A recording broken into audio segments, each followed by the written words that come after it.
You know that feeling when you're looking for a fragrance and you're like, oh yeah, I've been wanting this for a long time. You buy it, it's on the way, and you check and stock's gone like nobody has it. So you got one of the very last remaining. It's a really good feeling. Unfortunately, it doesn't happen often enough. More often than not, you go check your favorite discounter and they're out of stock. What's up guys, Tommy with Studio Sense here. I appreciate you stopping by to check out today's video. Today we're talking about 5 fragrances that are really hard to find, whether because they're discontinued or they're just really popular. And then I've got some alternatives of those fragrances that are easy to find, relatively inexpensive, and they smell very similar. They're in the similar vein as the original fragrance. So I've got that and more coming your way, so stay tuned.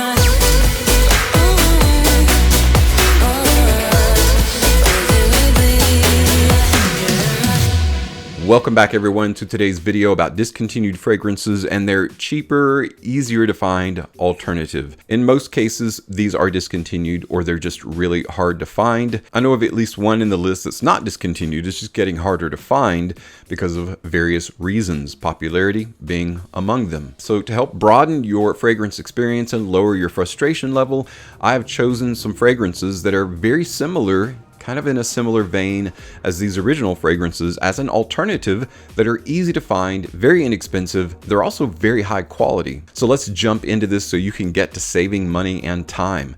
The first is a fragrance by Hermès. It's a flanker of Terre d'Hermès. It is Terre d'Hermès Eau Très Fraîche. I've got an inkling, but I'm not 100% positive why they stopped making this and discontinued it.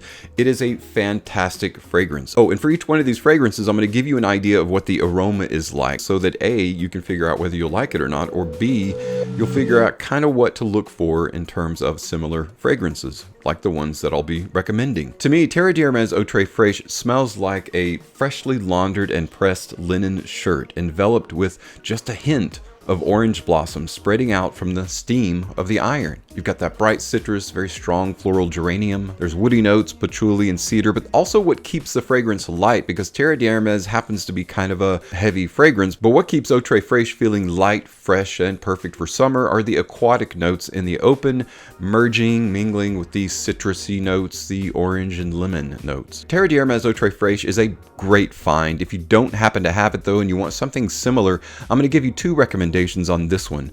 The first recommendation is the more kind of the musky Terre d'Hermès kind of type of fragrance with a little bit of the blue genre in it, and that is Cartier Declaration Essence.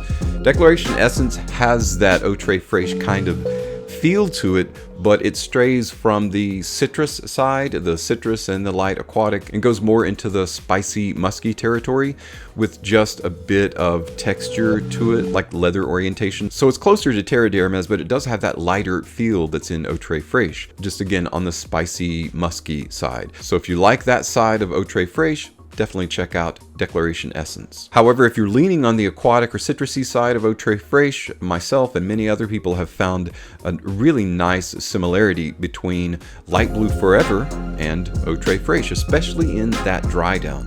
So this is a very grapefruit fresh fragrance. That grapefruit starts to die down. In the base, you get more of a merging of a light citrus aquatic fragrance instead of that just super fresh grapefruit in your face. That kind of backs up a little bit and makes way for that very Eau Très Fraîche-like kind of profile. So definitely check this one out, specifically in the dry down, if you like the more citrusy aquatic side of Terre d'Hermès Eau Très Fraîche. The next fragrance I'm going to give you some recommendations for is one from Gucci.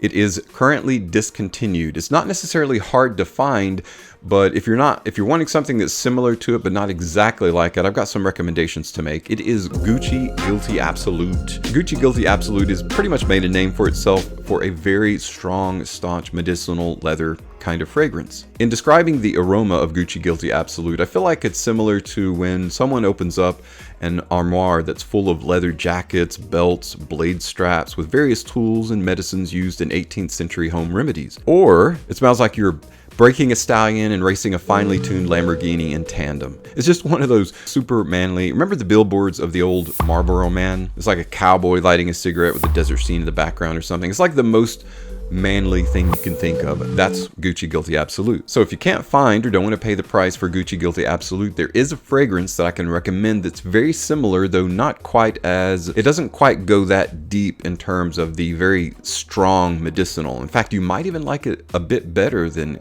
Gucci Guilty Absolute. It's a fragrance by Michael Kors. It's Extreme Journey. Extreme Journey was a surprise to me. I wasn't expecting the kind of aroma that comes from this fragrance. It is very Gucci Guilty Absolute like. Again, doesn't necessarily have that same medicinal vibe to it, which again is not quite as off-putting. So this is more of a crowd-pleasing leather fragrance than it is a very strong, staunch medicinal leather fragrance like Gucci Guilty Absolute is, but it's very reminiscent of the same scent profile, and of course it's much more affordable. Michael Kors Extreme Journey. The next fragrance I'd like to give you some recommendations for, because it's either really hard to find or has been discontinued, is a fragrance by Mercedes-Benz, believe it or not. Yes, Mercedes-Benz makes some bangers, and this is an absolute banger. Was when it first came out, got a really good reputation, and unfortunately, Mercedes-Benz cologne is sometimes really hard to find. I would liken the aroma of Mercedes-Benz cologne, how to describe this? It's where fresh, zesty citrus and gently hinted floral vibes merge. Made masculine by the spicy ginger, the light woods, and the musky, dry weight. It's really like a manly summer bouquet. It's a great summer fragrance. Very lemony. It's got that vibe to it that's just a super fresh, very lemony fresh. And it's one of those that actually several people have talked about. I've never done this myself. Several people have talked about refrigerating this so that when you spray it on, especially in high heat situations, it's super refreshing. Not only in the aroma, but how it feels when it hits your skin. So out of the atomizer, that might be great. If your fridge is super cold though, I wouldn't recommend it. Extreme cold and extreme heat is not good. Neither of those extremes are good for your fragrance, but chilling it a bit, like a wine chiller or something like that, would be appropriate and also super refreshing. I'm going to do a similar thing for Mercedes-Benz cologne as I did for Eau Très Fraîche. I'm going to give you two options. Both of them are kind of splitting it down the middle in terms of the fragrance kind of personality. If you appreciate kind of the zesty citrus and floral combo with a little bit of wood in the background that is in Mercedes-Benz cologne, then I would recommend 2 Wood by D Squared. 2 Wood is a unisex fragrance, although it is decidedly masculine in my opinion. It does use floral notes. There's quite a bit of lemon, verbena, vervain, orange, other citruses in here. There's lots of woods, lots of florals. It's a dramatic improvement over the original wood in my estimation, in terms of citrus woods, right?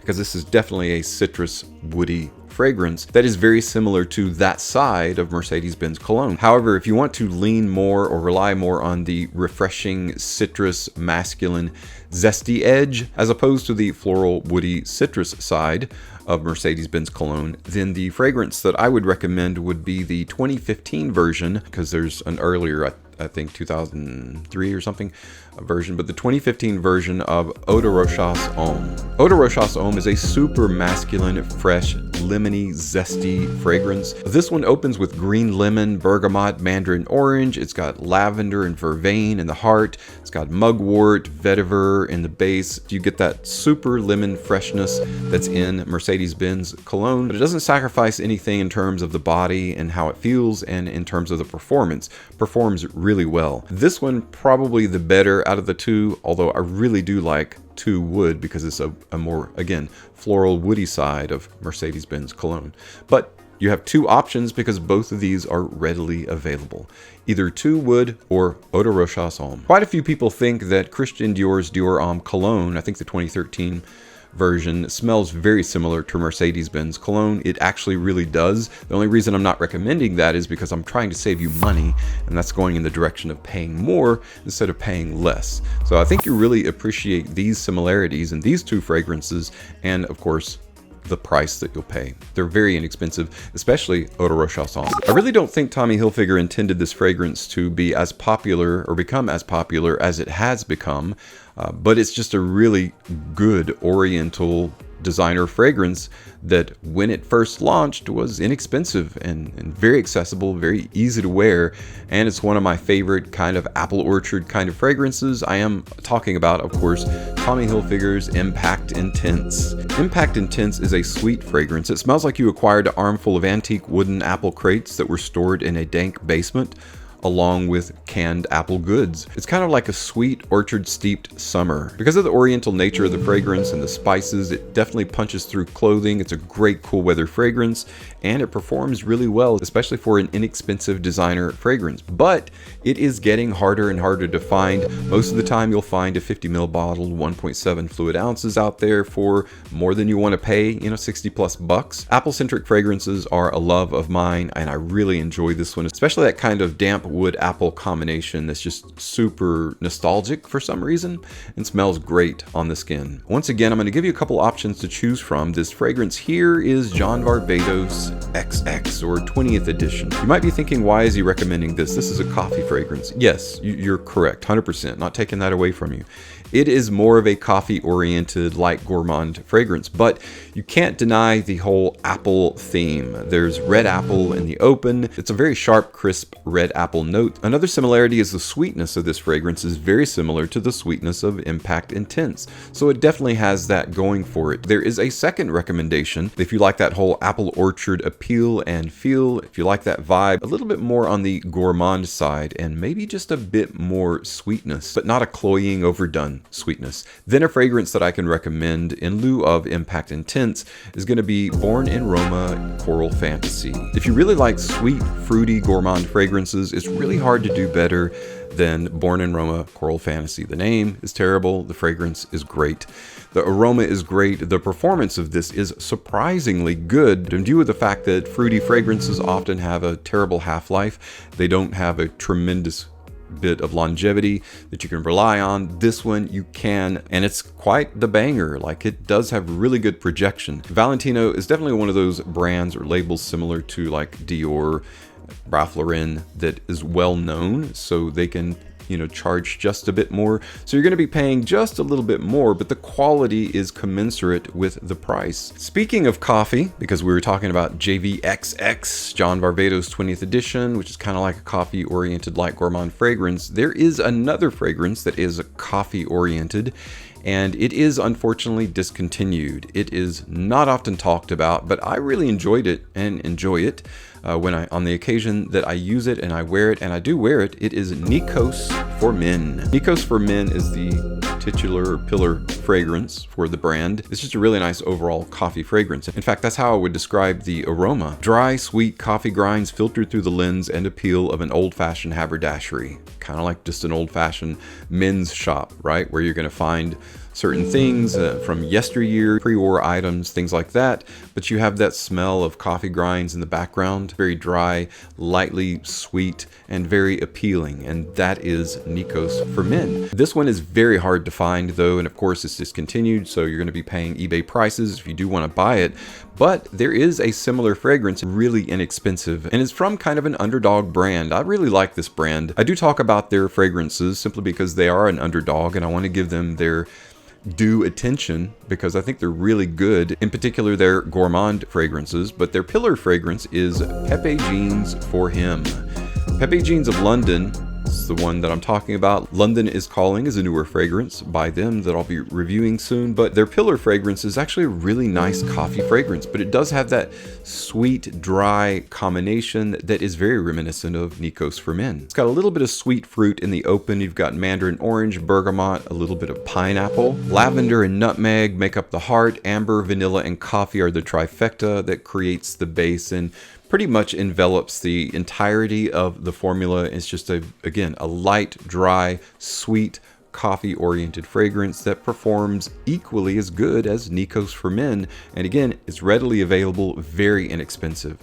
So if you can't find Nikos for Men and you want it, this will be your next best bet. There are some others out there that are also relatively similar, but none of them are as accessible in terms of price, economy, performance as Pepe jeans for him. Well guys, that's it for 5 fragrances that are either discontinued or very hard to find, extremely hard to find in many cases, and my recommended alternatives for them. In some cases I know I gave more than a single recommendation, so I hope my description of each fragrance kind of gives you an idea of which side of the fragrance personality it's representing, in case you want to kind of pick sides, your favorite. If you've tried any of the fragrances that we've talked about or own any of them, let me know what your opinion is of them in the comments below. And if there are other hidden gems out there that are extremely hard to find or discontinued that you found a really good alternative for that you really enjoy, share those as well in the comments below. I really like that maxim, work smarter, not harder. And try to do that with fragrances as well, and so I hope you've gotten something out of this video and it can help you at least a little bit. Thanks so much for your time today, tuning in and checking out this video. As always, thank you so much for your support on my channel. I'm Tommy with Studio Sense, and I'll see you tomorrow.